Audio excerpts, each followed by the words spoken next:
பொதுவாக எல்லாரும் எழுந்திருக்க தான் கஷ்டப்படுவாங்க, ஆனால் நம்ம உட்கார்ந்து கூட கஷ்டப்படுறோம். அல்லேலூயா, ஸ்தோத்திரம். ஆண்டவருடைய நாமத்துக்கு மகிழ்வு உண்டாவதாக. வேதத்திலிருந்து சில வசனங்களை முதலாவது நாம் வாசிக்கலாம். யோவான் எழுதின சுவிசேஷ புஸ்தகம், யோவான் எழுதின சுவிசேஷ புஸ்தகம் 16ஆம் அதிகாரம் 32ஆம் வசனத்தை நான் வாசிக்கிறேன். இதோ நீங்கள் சிதறுண்டு அவனவன் தன் தன் இடத்துக்கு போய் என்னை தனியே விட்டுவிடும் காலம் வரும், அது இப்பொழுது வந்திருக்கிறது. ஆனாலும் நான் தனிக்கிறேன், பிதா என்னுடனே கூட இருக்கிறார். எல்லாருடனே கண்களை மூடி இயேசுவை நோக்கி பார்ப்போம். பிதாவே, இயேசுவின் மூலமாய் பார்க்கிறோம். ஜீவனுள்ள வார்த்தைக்காக நமக்கு நன்றி. உங்களுடைய வார்த்தை எங்களை விடுவிக்கக்கூடியதாக இருக்கிறது. உங்களுடைய வார்த்தை எங்களோடு கூட பேசுகிறதா இருக்கிறது. உங்களுடைய வார்த்தை எங்களுக்குள்ளே வாசம் செய்கிறதா இருக்கிறது. ஆண்டவரே, இந்த வார்த்தையானது கிருபையினாலும் சத்தியத்தினாலும் நிறைந்து எங்களுக்குள்ளே வாசம் பண்ண கிருபைக்காக ஒப்பு கொடுத்து ஆசீர்வதியும். இயேசு ரத்தம் ஜெயம், இயேசு ரத்தம் ஜெயம்.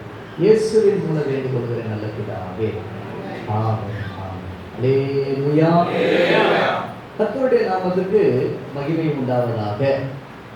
யோவான் 16ஆம் அதிகாரம் 32ஆம் வசனத்திலே ஆண்டவராகிய இயேசு கிறிஸ்து சொல்லுகிற வார்த்தை, சீஷர்களை பார்த்து இந்த வார்த்தையை ஆண்டவராகிய இயேசு கிறிஸ்து சொல்லுகிறார். நீங்கள் சிதறுண்டு அவனவன் தன் தன் இடத்துக்கு போவீர்கள்.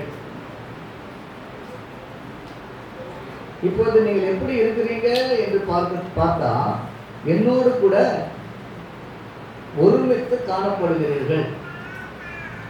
ஆனா இப்போ ஒரு காரியம் நடக்க போகிறது. அது என்ன காரியம் என்றால், மேய்ப்பனை வெட்டுவேன், ஆடுகள் சிதறடிக்கப்படும். அந்த வார்த்தையின்படி என்ன பாடுக்குட்படுத்தி என்னை கொலை செய்வார்கள்.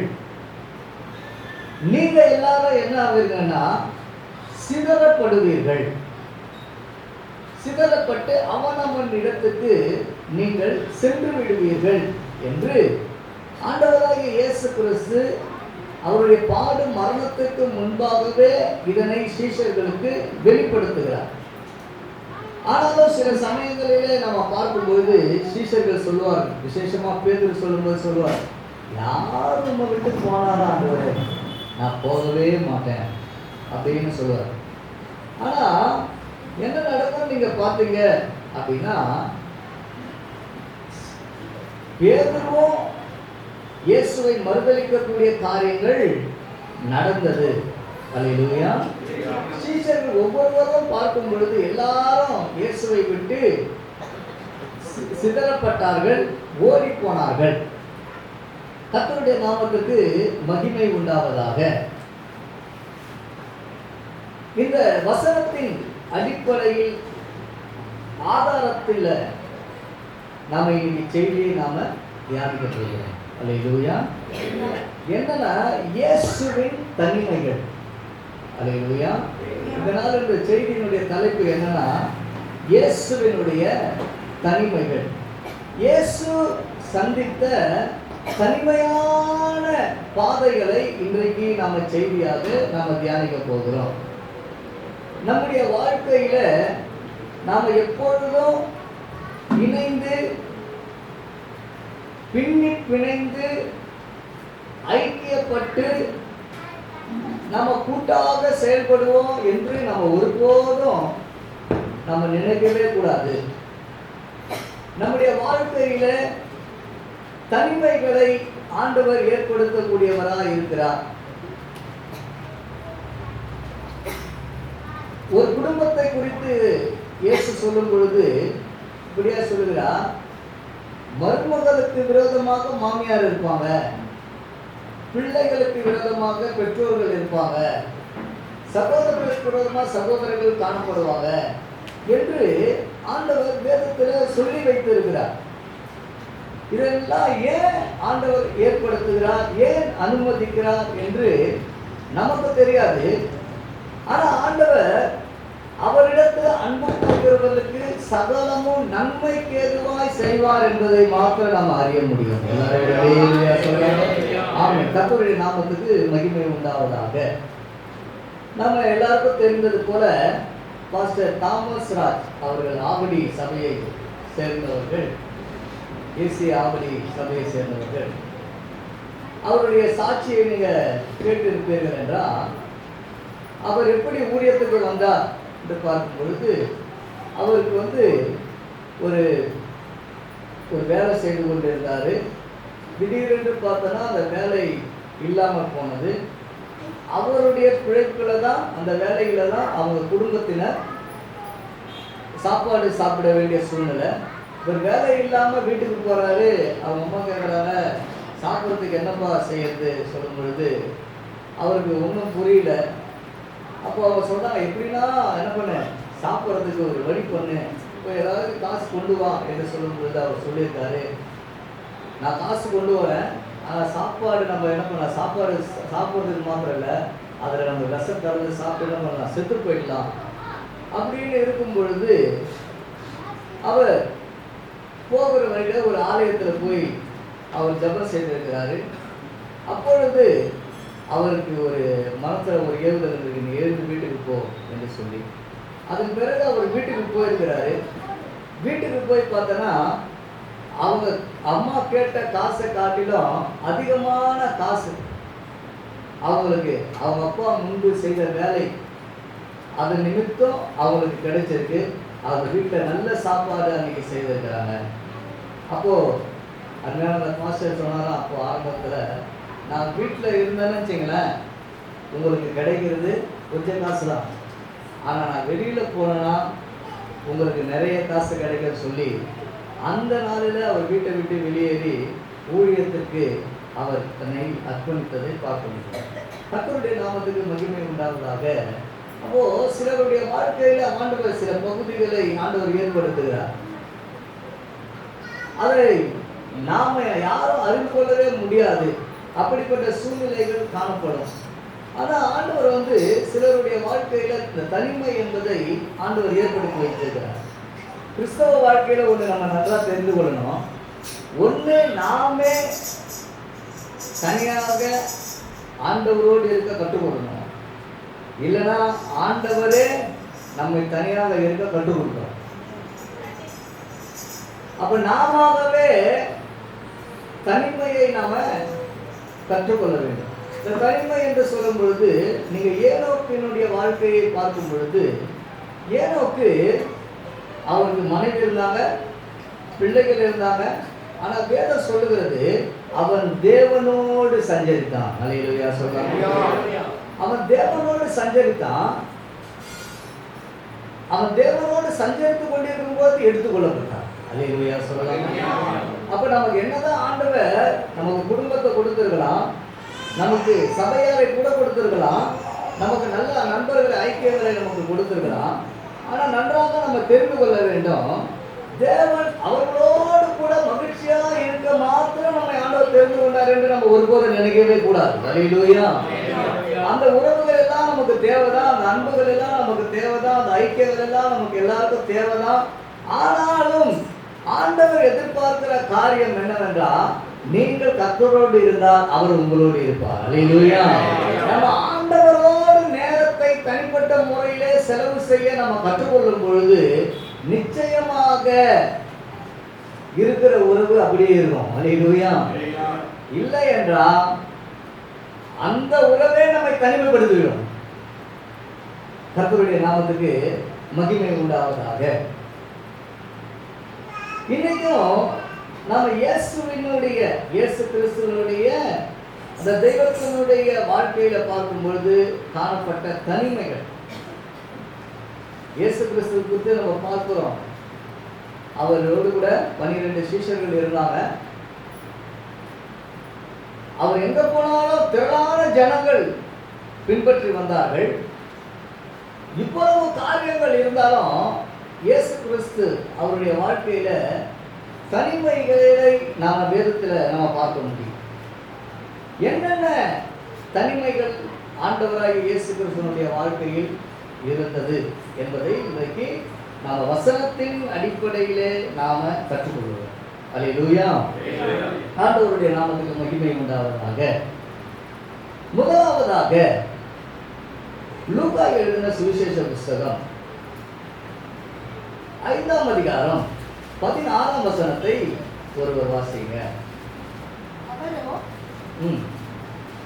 அவரோ வனாந்தரத்தில்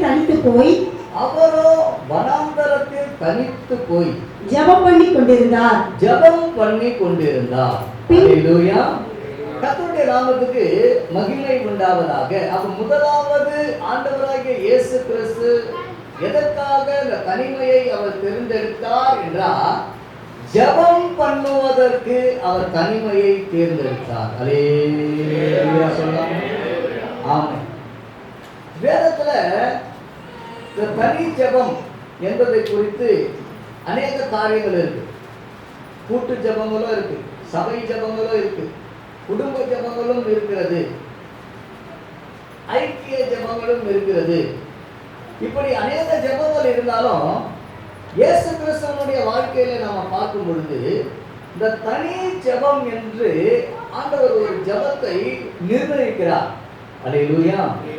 இப்ப இயேசு கிறிஸ்து அவர் ஏன் தனிமையாக அவர் இருந்தார் என்றால் இங்க பார்க்கும் பொழுது அவர் ஜெபம் பண்ணுவதற்கு அவர் தனித்து வாசம் பண்ண வேண்டிய ஒரு நிலைமையை ஏற்படுத்தி வைத்திருந்தார். அல்லேலூயா. கர்த்தருடைய நாமத்துக்கு ஸ்தோத்திரம். அப்போ பொதுவாக நீங்க பாத்தீங்கன்னா எதற்காக தனிமையை ஒரு மனுஷன் விரும்புவான்? ஜெபம் பண்றாங்க, ஏன் நம்ம சேர்ந்து ஜெபம் பண்ணக்கூடாது? ஏன் நம்ம சபையாரோடு கூட இணைந்து ஜெபம் பண்ணக்கூடாது? ஏன் நம்ம குடும்பத்தோடு கூட ஜெபம் பண்ணக்கூடாது? இந்த ஜெபங்கள் எல்லாம் இருக்கு. ஆனா ஏன் இந்த தனிமையை தேர்ந்தெடுத்து ஏன் ஜெபிக்க வேண்டும்? சில காரியங்களை நாம சிலரோடு கூட என்ன செய்ய முடியாதுன்னா பகிர்ந்து கொள்ள முடியாது. சில காரியங்களை வெளிப்படுத்தினா அது நமக்கே அது ஆபத்தாக மாறிவிடுகிறது. ஆகையினாலதான் இயேசு கிறிஸ்துவனுடைய வாழ்க்கையில பார்க்கும் பொழுது அவர் என்ன அவர் தேர்ந்தெடுத்தார் என்று பார்க்கும் பொழுது தனிமையை அவர் தேர்ந்தெடுக்க வேண்டிய ஒரு சூழ்நிலை ஏற்பட்டது. ஒரு வனாந்தரமான இடத்துல தனித்து அவர் ஜெபம் பண்ணுகிறார். இந்த தனித்து ஜெபம் பண்ணுகிற காரியங்கள் அநேக முறை இயேசுப்பாவினுடைய வாழ்க்கையில இருந்திருக்கிறது. அவர் மறுரூபமாகும் பொழுது அவர் தனித்து ஜெபம் பண்ணினார். அவர் பாடுபடுவதற்கு முன்பாக கெத்செமனே தோட்டத்திலே அவர் தனித்து ஜெபம் பண்ணினார். அவர் கல்லறையின் தூரத்துல சீஷர்களை அழைத்து கொண்டு போனார். கல்லறையின் தூரத்துல போய் அவர் ஜெபம் பண்ணினார். அப்ப இந்த தனி ஜெபம் என்பது நம்முடைய வாழ்க்கைக்கு மிகவும் தேவையான ஒரு ஜெபமாக இருக்கிறது. அல்லேலூயா. என் ஜனங்கள் தனித்து வாசம் பண்ணுவார்கள். அவர்கள் மற்ற ஜனங்களோடு என்ன பண்ண மாட்டாங்க? இணைந்திருக்க மாட்டாங்க. இதைதான் நம்ம வேதத்துல பார்க்கிறோம். கர்த்தருடைய நாமத்துக்கு மகிமை உண்டாவதாக. அப்ப இந்த தனிமை என்பதை இயேசு தேர்ந்தெடுத்து அவருடைய ஜெப ஜீவியத்துல தேவனோடு கூட அவர் என்ன செய்கிறார் என்றால் அதிக வல்லமைகளை அவர் பெற்று, அதிக ஐக்கியத்தை அவர் பெற்று, அதிக உறவாடுகளை அவர் பெற்று அவர் பிரகாசிக்க விரும்பினார். அல்லேலூயா சொல்லலாம். கர்த்தருடைய நாமத்துக்கு மகிமை உண்டாவதாக. ஆனா சீஷர்களுடைய வாழ்க்கையில நீங்க பார்க்கும் பொழுது அவங்க தனியா போய் ஜெபம் பண்ணாங்கன்ட்டு பார்க்க முடியவில்லை. அல்லேலூயா. பொதுவாக அவங்க சேர்ந்து கொள்வாங்க, ஐக்கியப்பட்டாங்க, அவங்க ஜெபித்தார்கள், எல்லாம் ஓகே. ஆனா இயேசு கிறிஸ்துவை போல வனாந்தரத்திலே தனிமையா ஜெபிக்கிற அந்த ஜெபத்தை அவங்க அநேகர் செய்ததை நம்ம பார்க்க முடியல. ஆனா இயேசுவனுடைய வாழ்க்கையில பார்க்கும் பொழுது அந்த ஜெபம் இருந்தது. ஹல்லேலூயா. ஆகையினாலதான் இயேசு கிறிஸ்து ஊழியங்களில மிக பெரிய ஒரு சக்சஸ்ஃபுல் வெற்றியை அவர் வாழ்க்கையில நம்ம பார்க்க முடிந்தது. அவருடைய ஊழியத்துல நம்ம பார்க்க முடிந்தது. கர்த்தருடைய நாமத்துக்கு மகிமை உண்டாவதாக. அப்ப இரண்டாவதாக பார்க்கும் பொழுது விண்ணப்பிக்க அவர் தனிமையாக சென்றார். இது முதலாவது காரியம். லூக்கா 5ஆம் அதிகாரம் 16ஆம் வசனம். இரண்டாவதான ஒரு காரியத்தை நாம் பார்க்கும் பொழுது மத்தேயு எழுதின சுவிசேஷ புத்தகம் 14ஆம் அதிகாரம் 23ஆம் வசனத்தை, மத்தேயு எழுதின சுவிசேஷ புத்தகம் 14ஆம் அதிகாரம் 23ஆம் வசனத்திலிருந்து வாசிங்க. அவர் ஜனங்களை அனுப்பிவிட்ட பின்பு தனித்து ஜெபம் பண்ண ஒரு மலையின் மேல் ஏறி சாயங்காலம் ஆனபோது அங்கே தனிமையாய் இருந்தார். அதற்குள்ளாக படகு நடுக்கடலிலே சேர்ந்து எதிர்காற்று அடித்தபடியால் நாம் பார்க்கும் பொழுது இயேசு கிறிஸ்துவனுடைய வாழ்க்கையில நம்ம பார்க்கிறோம். அவர் 23ஆம் வசனத்துல 14ஆம் அதிகாரம் 23ஆம் வசனத்துல தனித்து ஜெபம் பண்ண ஒரு மலையின் மேல் ஏறி சாயங்காலமான போது அங்கே தனிமையா இருந்தார். ஹல்லேலூயா சொல்லலாமா? இயேசு கிறிஸ்து முதல்ல நம்ம பார்க்கும் பொழுது விண்ணப்பிக்க தனிமையா இருந்தார். இப்பவும் பார்க்கும் பொழுது விண்ணப்பிக்கதான் அவர் தனிமையா போய் ஜெபம் பண்றார். ஆனா இன்னொரு பார்ட் அதுலயே சொல்லப்படுகிறது. என்னன்னா, மீண்டும் அந்த வசனத்தை வாசிங்க. அவர் ஜனங்களை அனுப்பிவிட்ட பின்பு தனித்து ஜெபம் பண்ண ஒரு மலையின் மேல் ஏறி சாயங்காலமான போது அங்கே தனிமையா இருந்தார். கொஞ்சம் யோசிங்க. ஒரே வசனம் தான், ஆனா ரெண்டு தனிமை வருது பாருங்க. அப்ப தனித்து ஜெபம் பண்ண மலையின் மேல ஏறினாரு. சாயங்காலம் டைம் ஆயிடுச்சு, என்ன ஜெபம் பண்ணி முடிச்சிட்டாரு. ஆனா சாயங்காலம் ஆயிடுச்சு. இப்ப சாயங்காலம் ஆன பிறகு மீண்டும் அங்க தனிமையா இருக்கிறார். அப்ப ஏன் இயேசு கிறிஸ்து அங்கே ஒரு தனிமையை ஏற்படுத்தி கொண்டார்?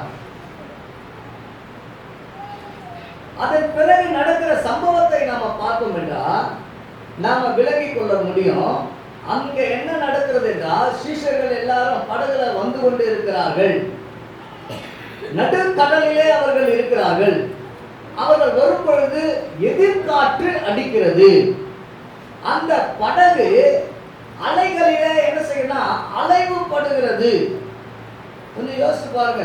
நடுக்கடல்ல படகு காற்றினால் அடைபடுகிறது, எப்படி இருக்கும்? இந்த காற்று என்பது சாதாரணமானது அல்ல, அலை என்பது சாதாரணமானது அல்ல.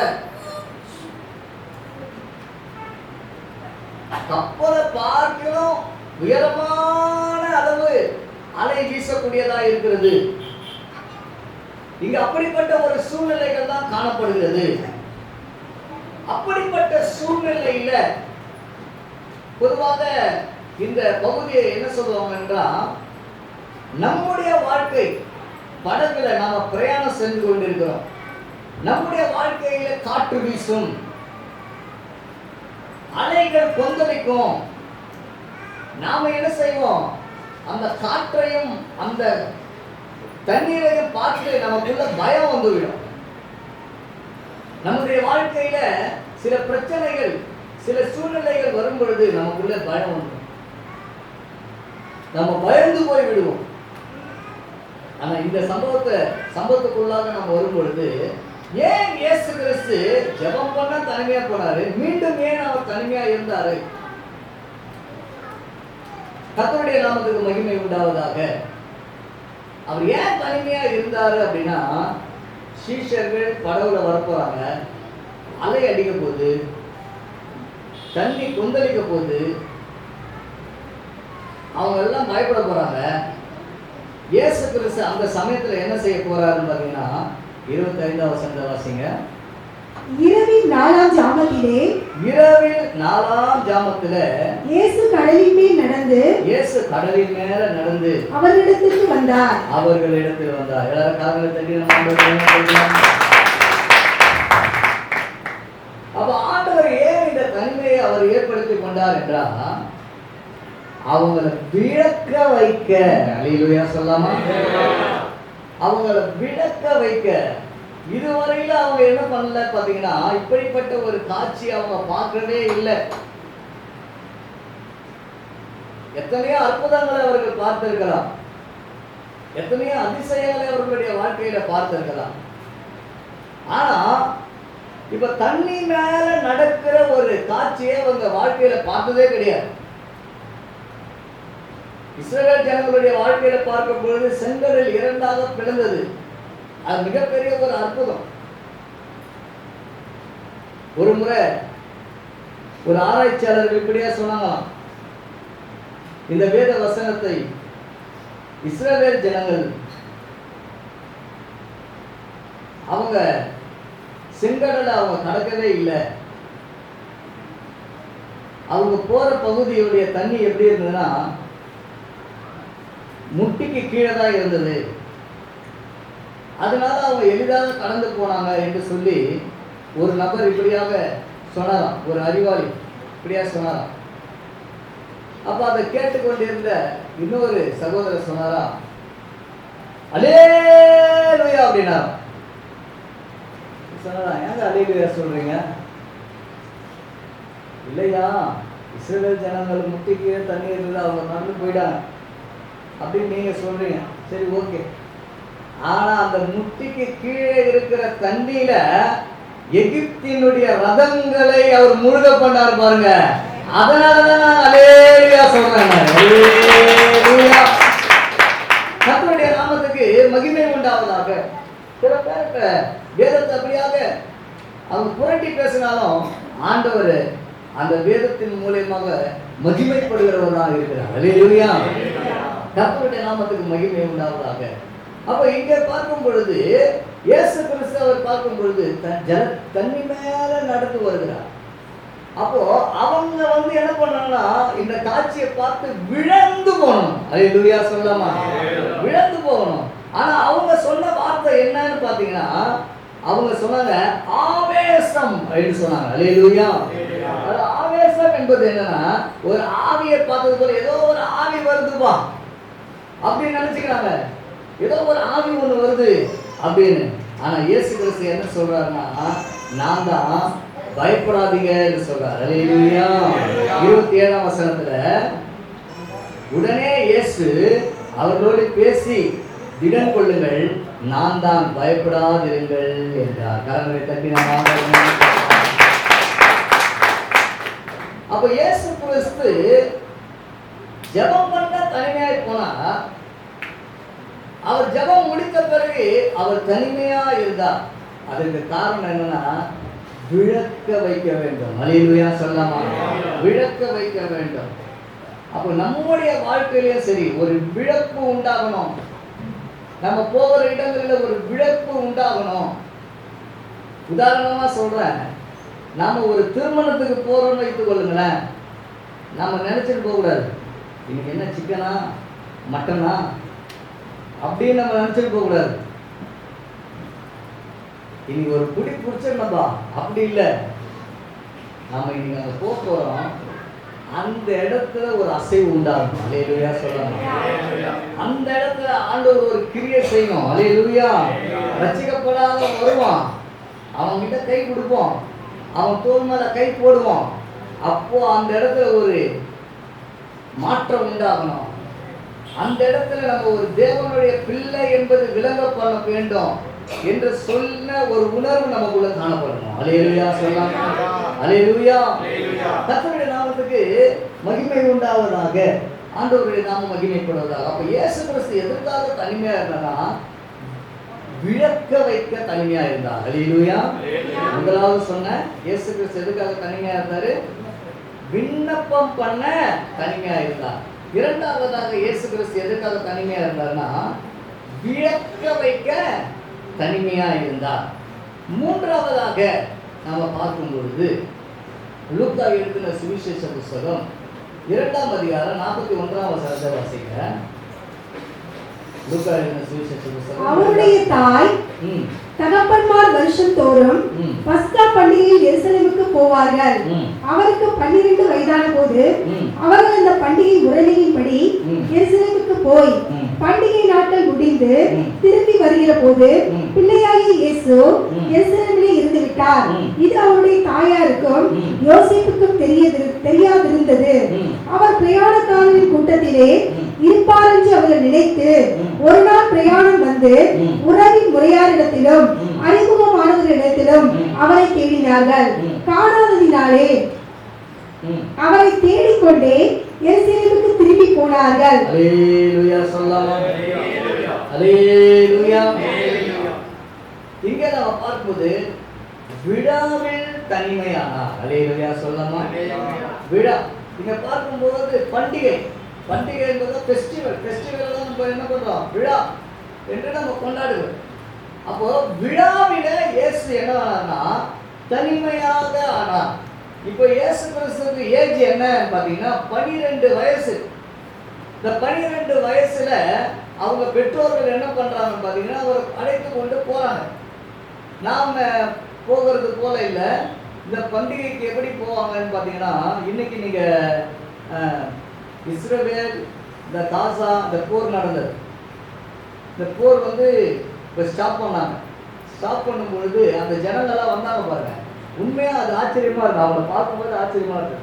ஏன் அப்படின்னா அவங்க வரும்பொழுது எப்படி வராங்க, அந்த காசாக்குள்ள எப்படி வராங்கன்னு பார்த்தீங்கன்னா எல்லாரும் ஒற்றுமையாக அப்படியே ஜனங்க கூட்டங்கள் என்ன பண்ணுறாங்க அப்படியே நடந்து வராங்க. எனக்கே பார்க்கும்போது ஆச்சரியமாக இருக்குது.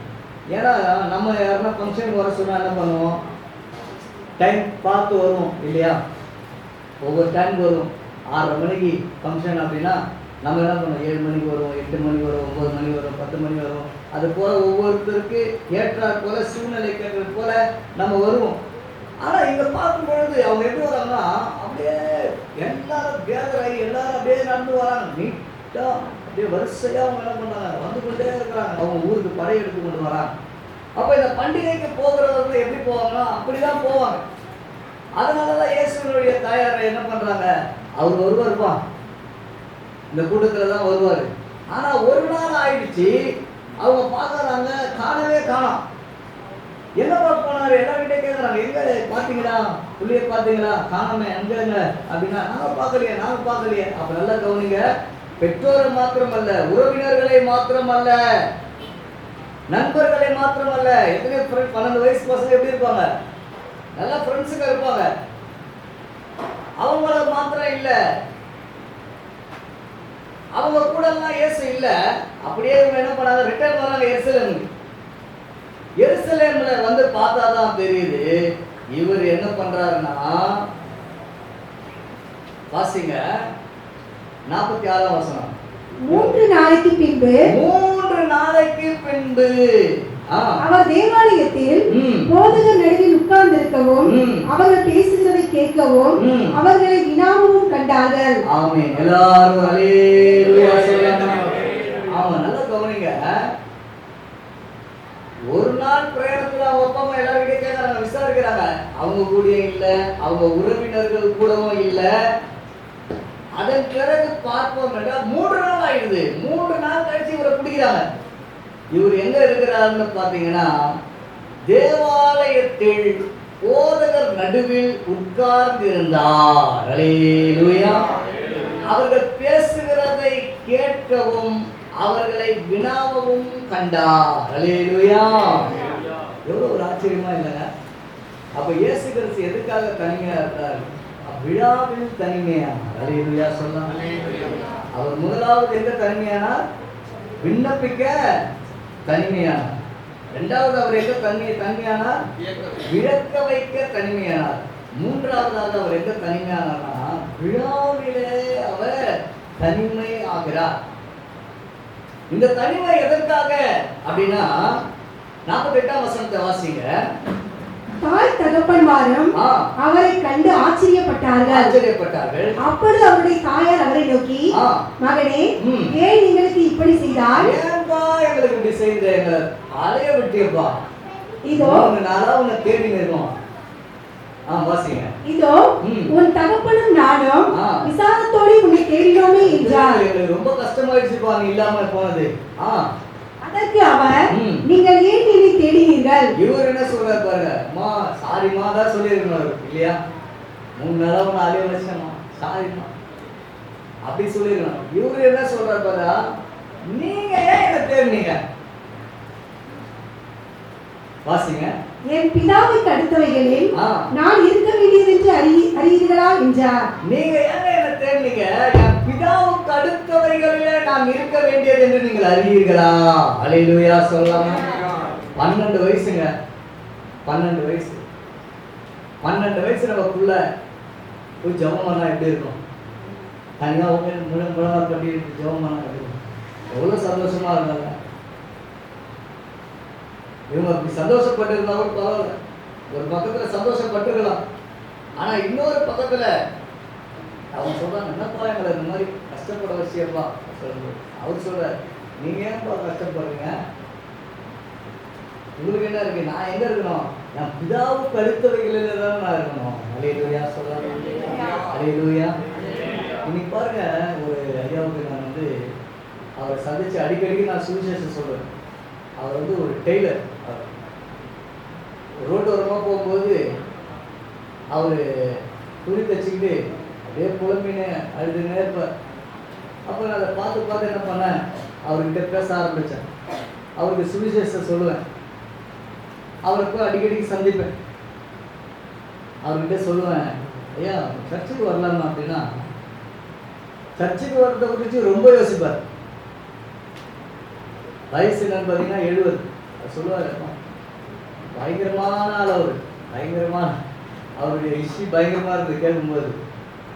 ஆனால் அவர் சொன்னார், இந்த வயசுக்கு அப்புறம் நான் எங்க சர்ச்சுக்கு வரணும், 70 ஆயிடுச்சுங்க அப்படின்னு.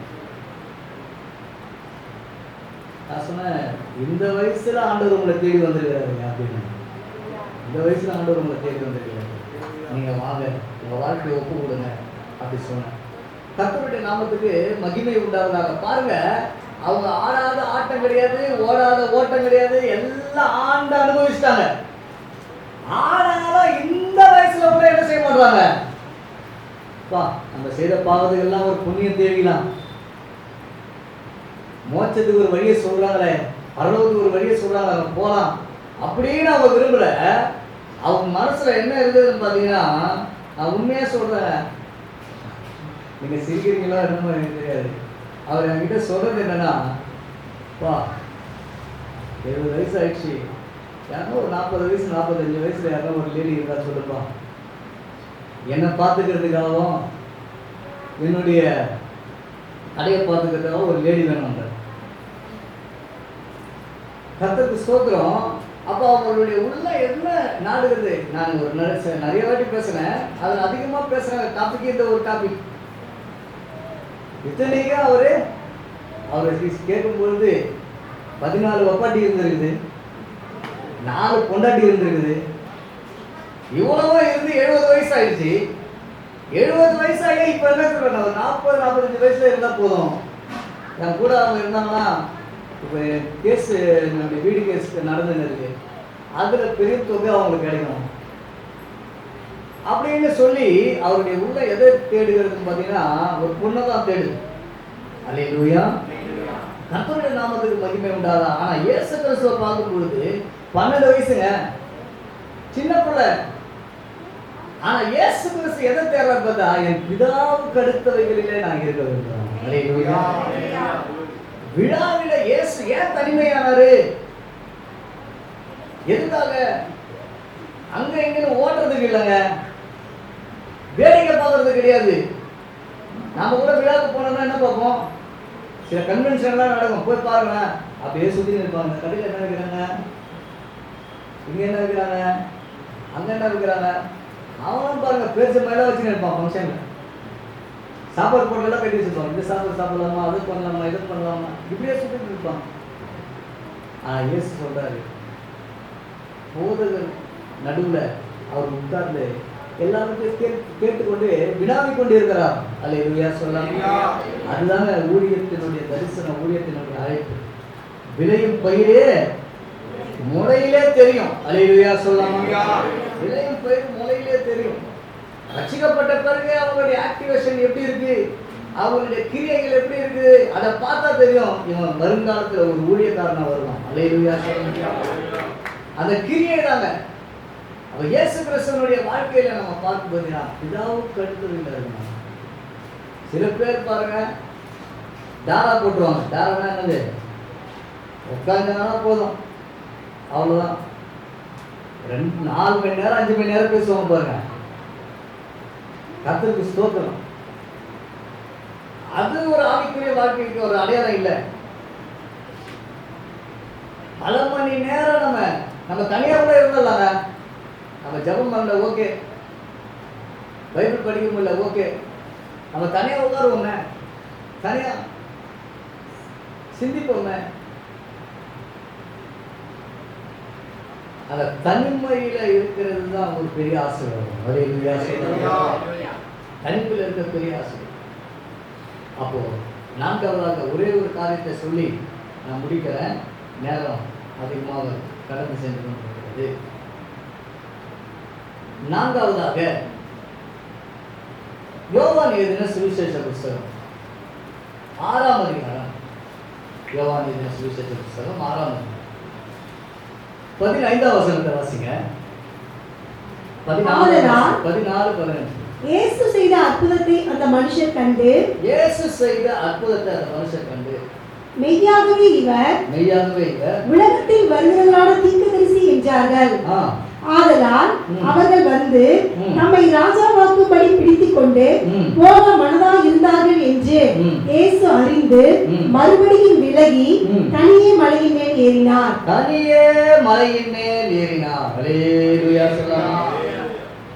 4வதாக விலகி ஜீவிக்க தனிமையாக சென்ற இயேசு. அல்லேலூயா. விலகி ஜீவிக்க இங்க என்ன நடக்குதுன்னு பாத்தீங்கன்னா,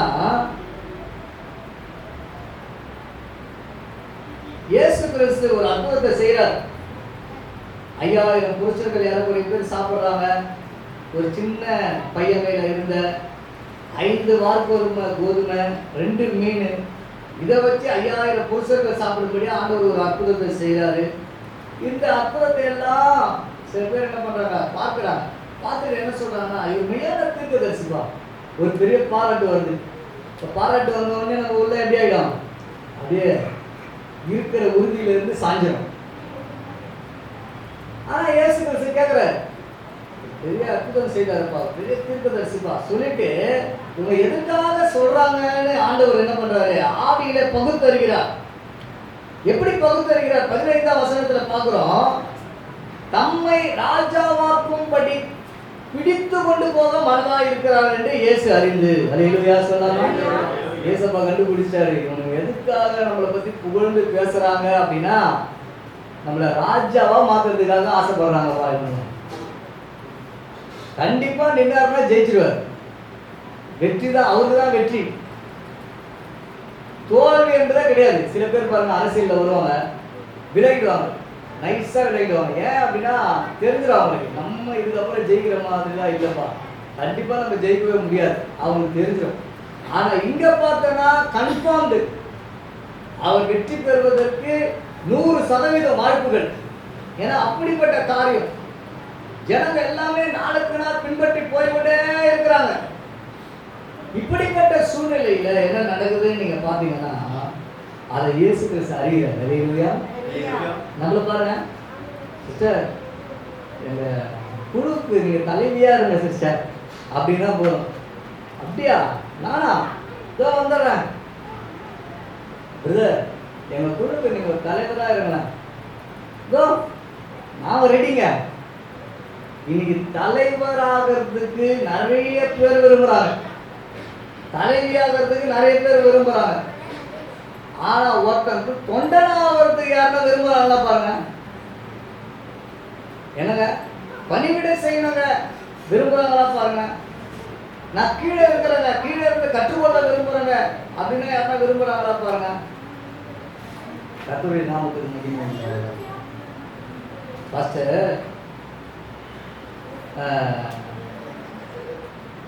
பிரியகுமார் ஐயா அவர்கள் ஏசிய சபையில் அவர் ஒரு மூத்த ஒரு ஊழியக்காரராக இருந்தார். அவர்கிட்ட அவர் காரில் போகும்போது சாம் சுந்தர பாஸ்டர் ஒரு முறைகேடா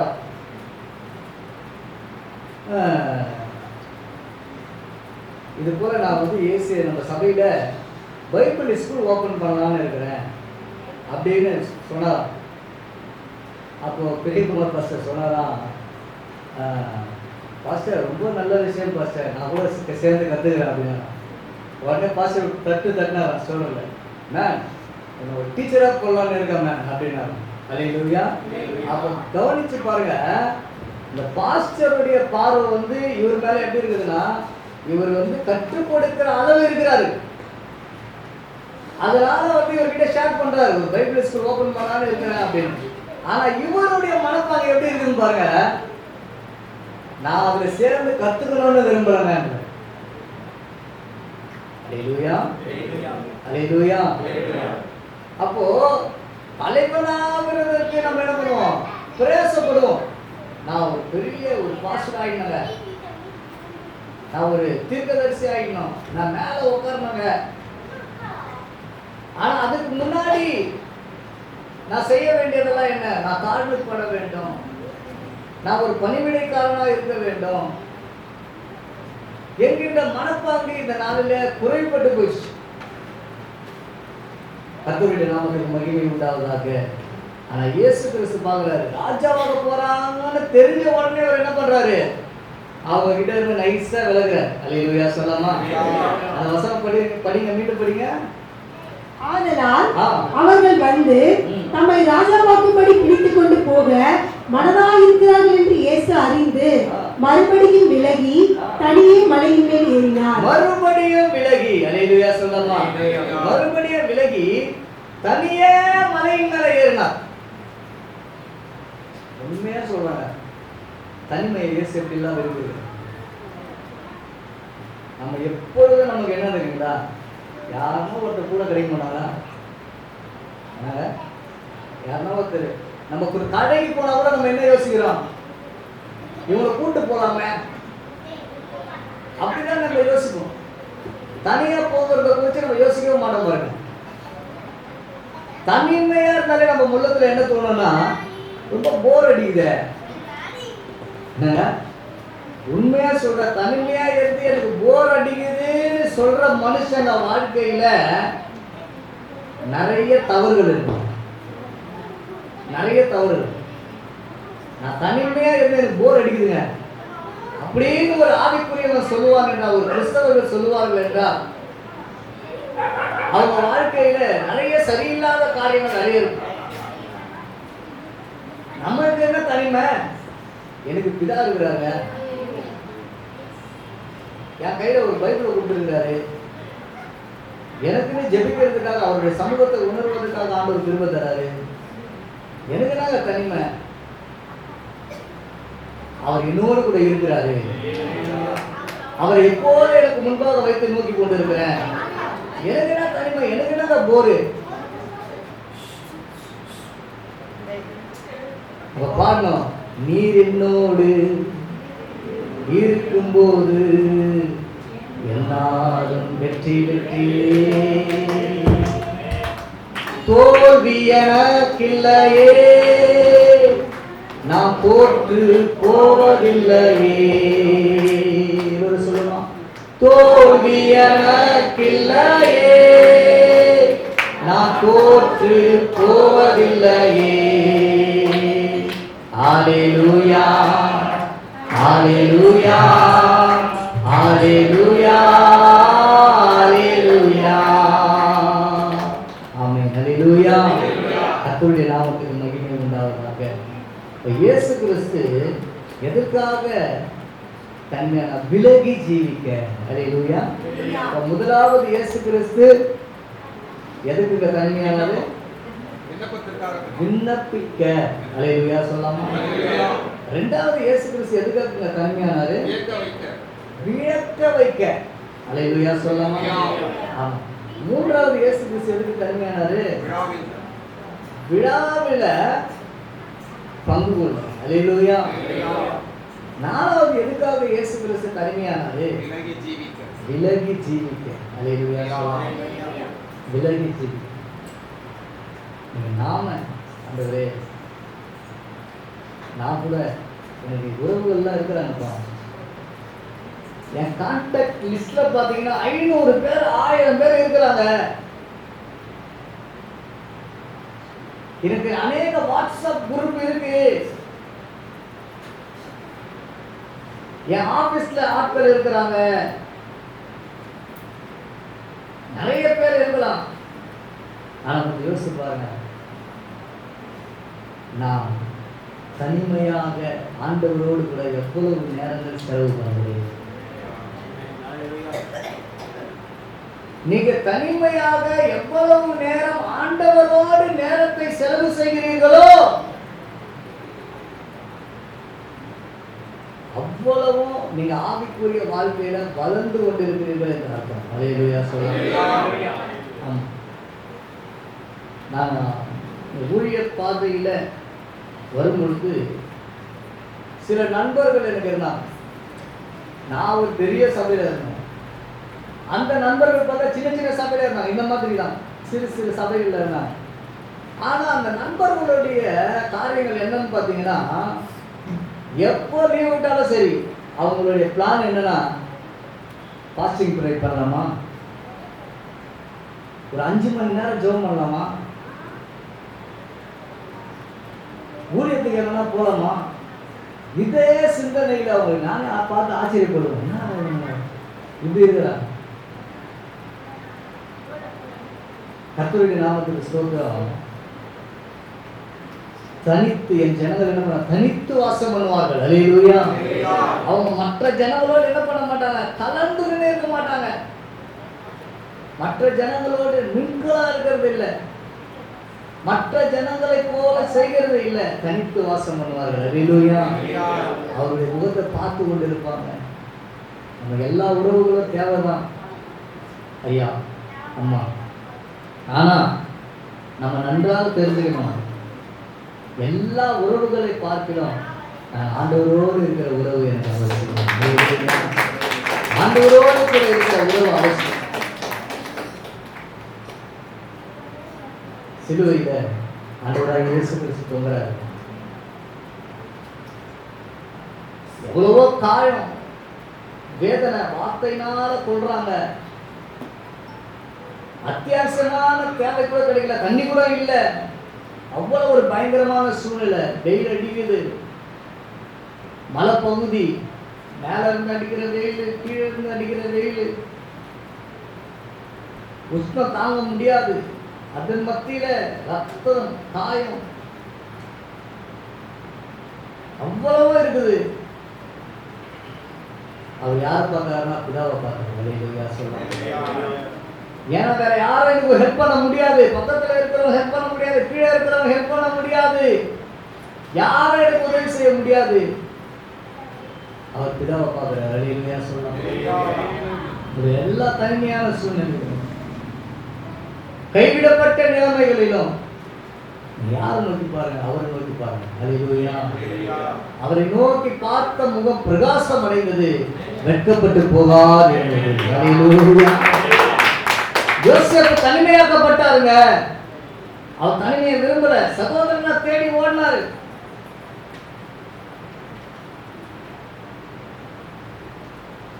அதிகாரம் படைத்தவர்களை தேடி ஓடினாரு. ஆனா ஆண்டவர் அவரை தனிமைப்படுத்தினார். அல்லேலூயா சொன்னார்.